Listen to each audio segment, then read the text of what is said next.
Sallama na yi maka sai ka yi amsawa.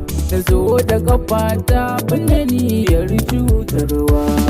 San ka nake ƙaunar ka ban yi rikewa.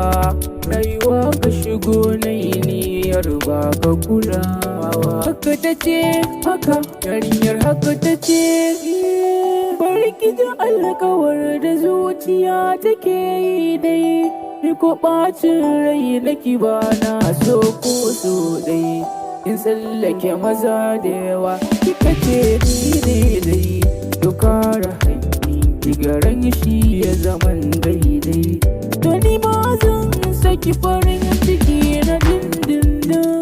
Kuɗin zuciyar ki za na fara yi miki lodin. Na ware lokaci duk farin cikin ki na zama sanadin. Na baki rayuwa ta ki bani zuciya a madadin. Inda baki koyan ba kuma baki kasa ba.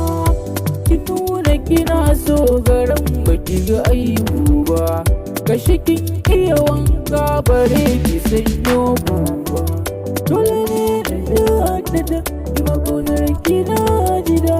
Daga farkon zuciya zan miki so na fada. Kuma adalci a zaman mu da ke zan gwada. Yar baiwa naki nake so. Kalamin da kika yi garin ya sani na taso. Na sani da na yi da kuma so. Amma samin ki gare ni kin goge da so. Amfanin ado na ki ganni daure rayuwar ki sani. Nisan da zan yi ki biyo ni kana lokacin kiki ba. Na daɗe da san ki aro ni don halin ki za su yi koyi. Magana ki na yin ta alayi ta kuna kiyayi daban. Na gane ki ɗaya ce ba za na guje ki ba.